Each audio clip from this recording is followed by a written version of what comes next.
Lek Alwi ku nyebutaken wali sedaya wali kabeh. Nganti ana enek wong sing gak bisa ngaji disebute wali. Walene napa? Dikit-dikit wali kutub, dikit-dikit wali kutub. Setiap ada orang Mbak Alwi meninggal wali kutub, tumati haul wali kutub. Niki kutube kutub napa? Kutub selatan napa? Tarim itu tidak sekali-kali ada seorang habib yang keluar kumisnya kecuali diangkat wali, jadi oleh Allah diangkat jadi wali. Pantesan mawon iku syaratnya dadi wali bagi Pak Alwi ku gampang. Nopo? Medal kumis. Ingat nek kula ngomong Yaman sanes Hadramaut. Jadi sampean jadi Pak Alwi aja GR dhisik. Zamane Kanjeng Nabi niku para Rasul Hadramaut Tarim itu bukan Yaman. Hadramaut itu masuk di dalam Yaman itu ketika abad ke-19. Jadi pada waktu hadis Kanjeng Nabi ngendika Allahumma barik li Syamina wa Yamanina, ya Allah berkahi kami, berkahi Syam kami dan Yaman kami.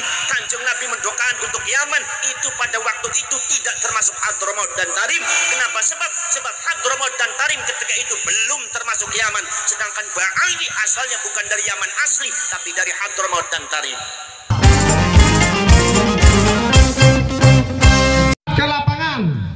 Madiun bergetar. Seluruh lapisan masyarakat, tua muda, tokoh, ulama, semua bergabung di BWLS.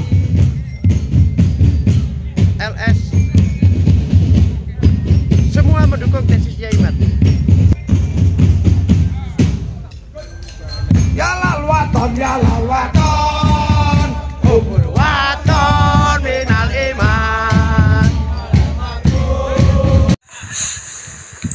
Poros syarek, poros dulur,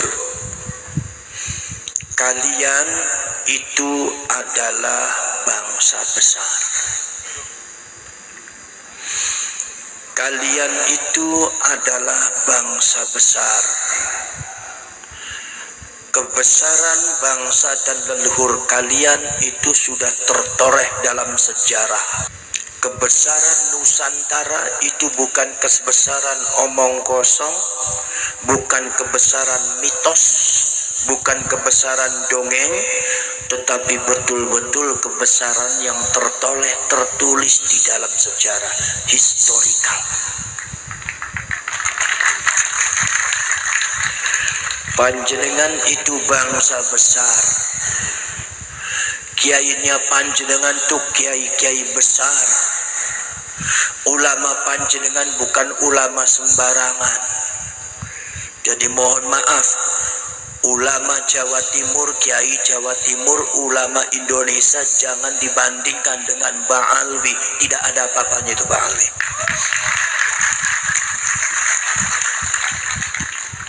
Mungkin apa mboten? Poros jerek, poros dulur, kalian tuh bangsa besar. Para ulama kalian itu sering menjadi panutan di negeri Haromen. Dari mulai Syekh Yusuf Al-Makassari, termasuk Kiai Nawawi Banten, Mbah Khalil Bangkalan, Mbah Muslih Merangkendang, Mbah Hashim Asy'ari, Mbah Wahab. Ratusan ulama-ulama Nusantara itu pernah menjadi panutan ulama besar wonten dumateng tanah haram.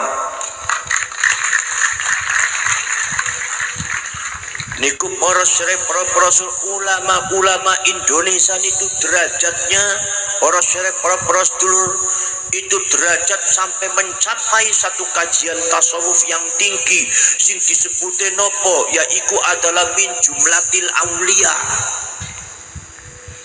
Para wali niku wali bener, ora wali Ba'alwi ora. Lek Ba'alwi ku nyebutaken wali sedaya wali kabeh. Nganti ana enek wong sing gak bisa ngaji disebute wali. Walene napa?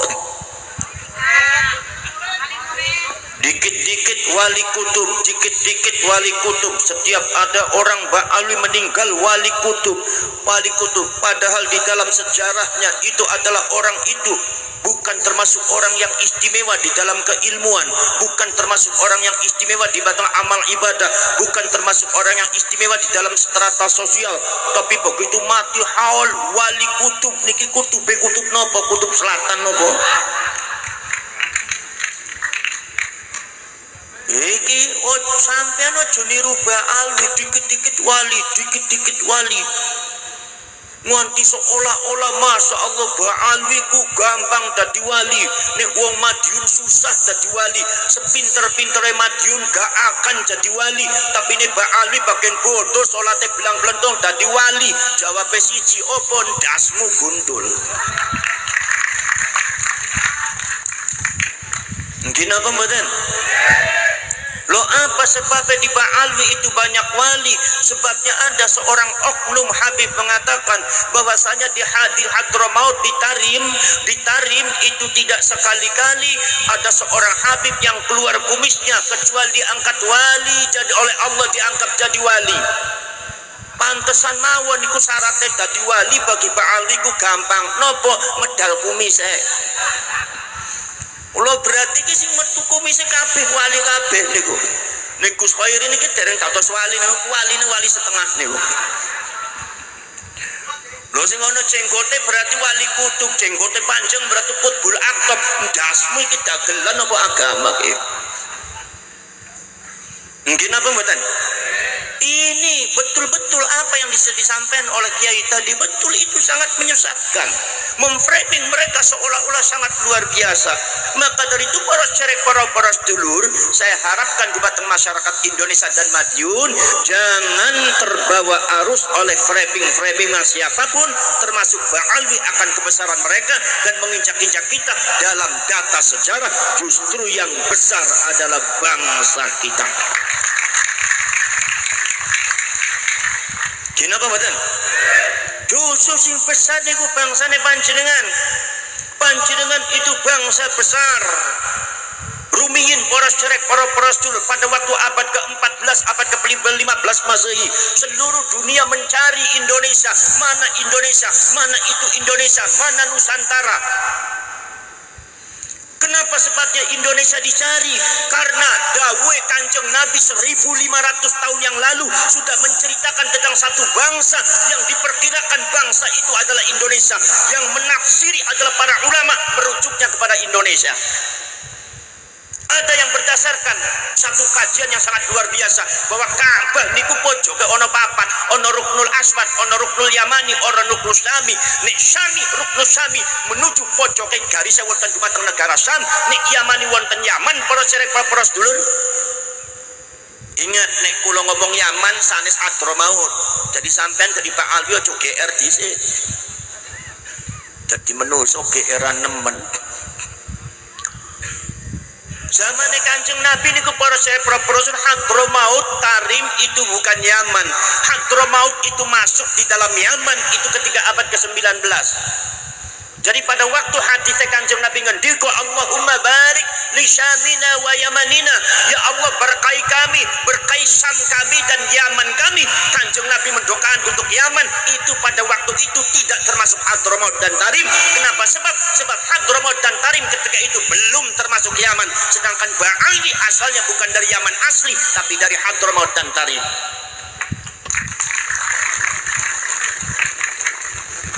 Sing boleh model kados ngeten iki kudu ake maca sampean. Kudu ake maca ki wong NU kudu ake maca ben ora digoroi terus. Iki biasa sing digoroi, gelem digoroi niku sungkan maca males maca. Sing dadi kiai ya males mutolaah niku tregepe nang kawin tok terus. Tregep nemen kawin tok kowe. Lho aku ora ngrasane wong sing guyu ngrasa dhewek kok. Poros cerek perawu poros sedulur sedaya mawon. Itu poros cerek poros sedulur. Kanjeng Nabi sudah mengatakan 1500 tahun yang lalu tentang masalah daerah Nusantara. Ya ma'asyiral ashab, wahai sahabat-sahabatku. Di situ ada Sayyidina Umar bin Khattab. Bahkan ada satu daerah tidak dekat dari daerah ini juga tidak jauh dari daerah ini. Daerahnya adalah daerah Bahriyah, daerah lautan berpulau-pulau.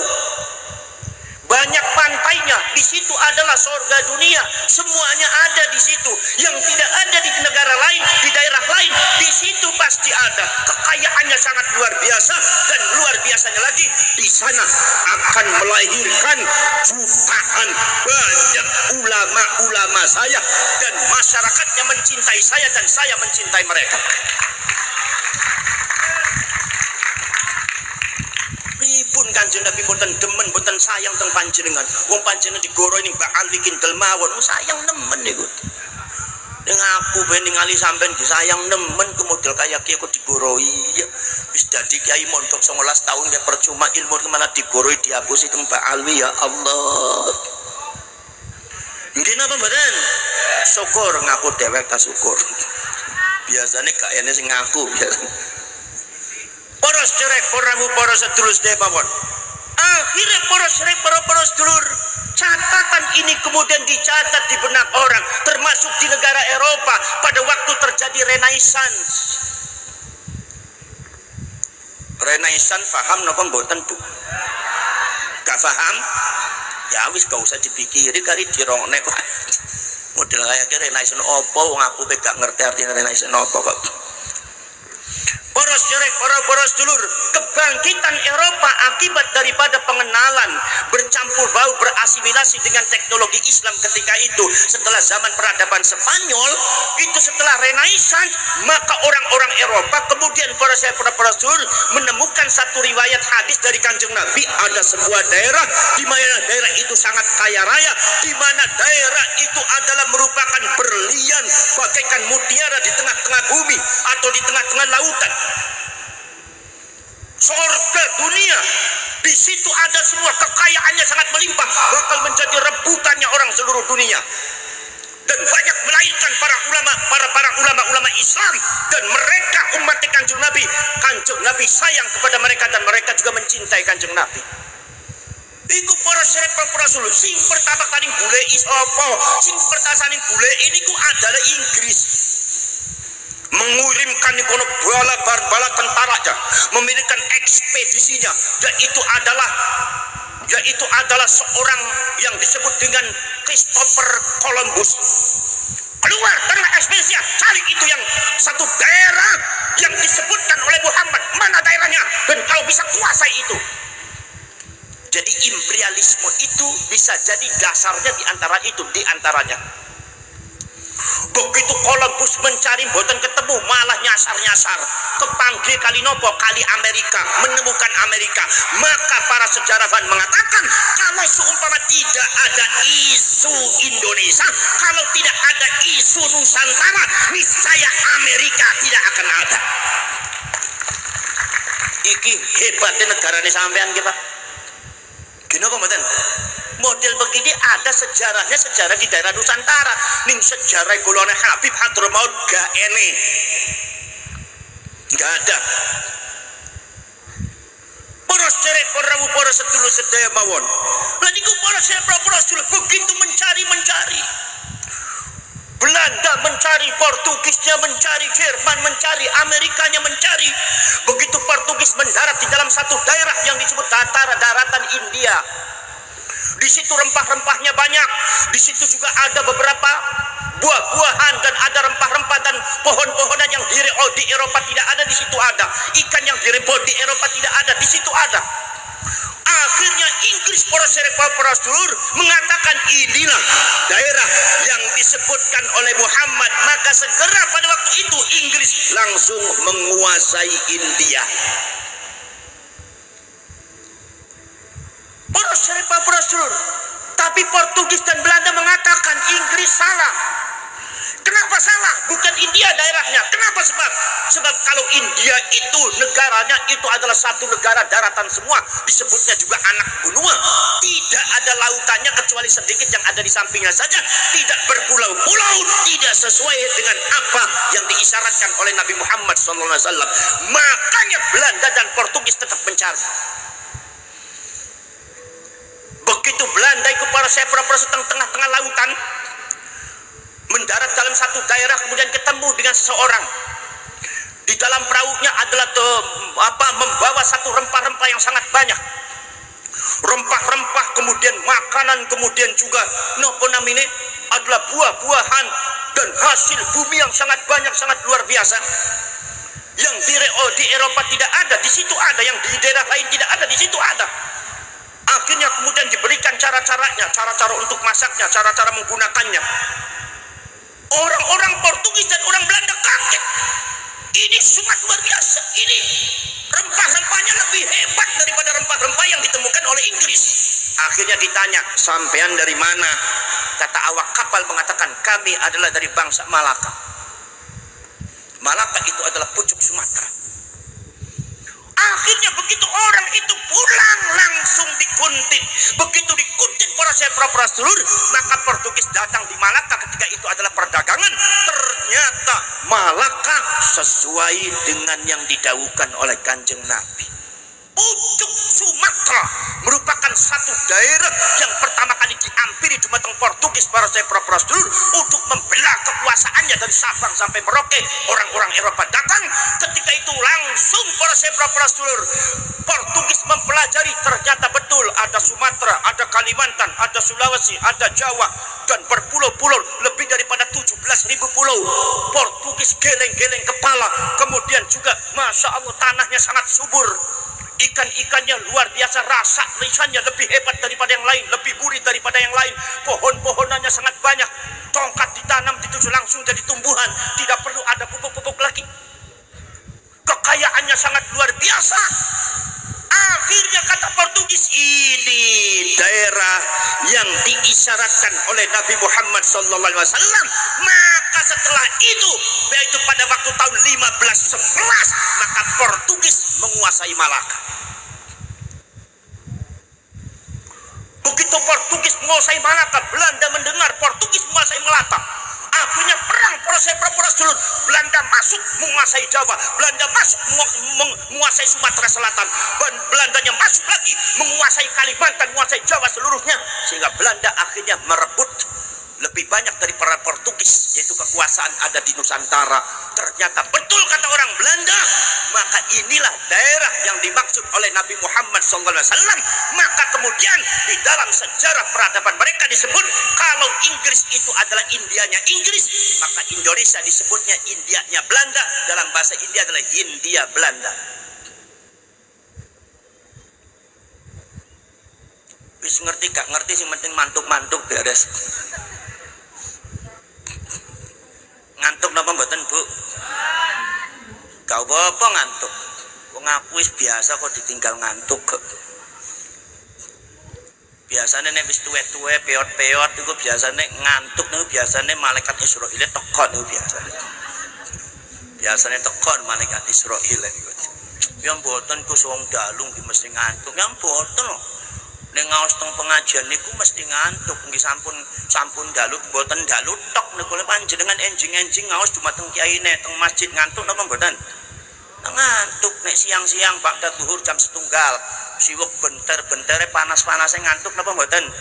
Nggih ngantuk memang mripatmu ki ngantukan nek ngaos niku jawab kaya kuwi sing jelas. Nggih napa mboten? Syukur ngaku. Paling enak iku teko ning pengajian, meremelek turu tetep oleh kowe apal kabeh. Nggih. Mungkin apa mboten?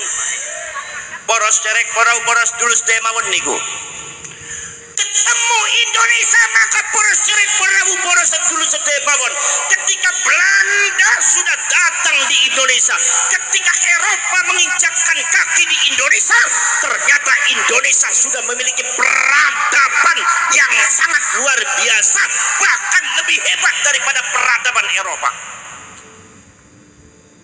Pengiriman emas dan kapur barus di daerah Eropa dan Timur Tengah dari Indonesia. Milo lafat kafur niku dari bahasa Indonesia sing ning Al-Qur'an. Nggih napa mboten? Wonten Al-Qur'an apa? Wa mizajuhu kafura nggih. Ada yang mengatakan Agama kafir itu adalah bukan asli bahasa Arab, tetapi itu adalah mu'arab yang diarabkan asalnya dari Indonesia. Kenapa? Sebab pada waktu itu di daerah Timur Tengah dan Eropa belum ada satu teknologi atau peradaban membuat kapur barus kecuali Indonesia.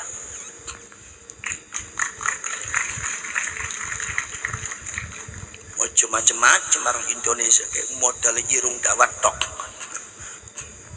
Poros jelek perahu poros sedulur niku poros adalah kapur Indonesia. Sudah memiliki peradaban baik dari segi keagamaan Islam wisono. Islam wis teko kerajaan Islam sudah ada, peradaban Islam sudah ada, peradaban spiritualitas keagamaan sudah ada, termasuk dulunya adalah Hindu ono, termasuk budaya ono, termasuk juga napa namanya kejawen atau kapitayamnya ono, termasuk Sunda wiwitannya ono, termasuk agama Brahmannya ono, yang terakhir diislamisasikan oleh para ulama yang disebut adalah Wali Songo, mengislamkan seluruh tataran Indonesia dari Sabang sampai Merauke. Wisono. Indonesia sudah ada kerajaan Majapahit Islam. Indonesia sudah ada kerajaan Pajang Islam. Indonesia wis ono persis podo kenal ning agama Brahman ono ning Sriwijaya, termasuk Pasundan. Para agama Brahman wis mlebu dhumateng Pasundan, wonten dhumateng sebagian tanah Jawa. Pada waktu kekuasaan Hindu sudah masuk yang disebut dengan kejawen. Peradaban spiritualitas tentang masalah teologi ketuhanan niku sampun maju, sampun hebat Indonesia niku. Milo Indonesia niku kali zaman gemin akur. Sebab apa? Sebab agama, apa sebab hidupnya, hati dan alam pikirannya orang Indonesia sudah terpenuhi dengan ajaran-ajaran teologi dan spiritual agama, baik dari agama Hindu, Buddha, agama kemudian Kapitayam, agama Kejawen, kemudian agama Brahman, agama Sunda Wiwitan, yang terakhir adalah disimpulkan kepada satu agama Islam. Sudah ada kami zaman kemin, Indonesia peradabannya sangat luar biasa. Indonesia sudah ada, yaitu adalah Demak Bintoro Islam. Indonesia sudah ada Kesultanan Cirebon Islam. Indonesia sudah ada Kesultanan Banten Islam, Sultan Ternate Islam, Sultan Raden Intan Islam, yaitu adalah keluarganipun Ratu Darah Putih ngamonten dhumateng Lampung, kemudian dhumateng Sumatera Selatan Islam. Ternate Sultan Babulwa Islam, termasuk juga adalah Sultan Brunei Islam, dan kemudian hamparan beberapa kesultanan kecil mulukun yang disebut di Batang Pulau Sarang Panjenengan Maluku, semuanya sudah diislamikasikan. Artinya sudah mulai abad ke-15 ke-16 itu sudah ada perpindahan spiritual orang Nusantara dari Sabang sampai Merauke, dari Hindu Buddha menuju peralihan kepada religiusitas atau agama spiritual sing disebut agama Islam wis tahun abad 15-16, dan itu dimulai sejak abad ke-9 sampai abad ke-13.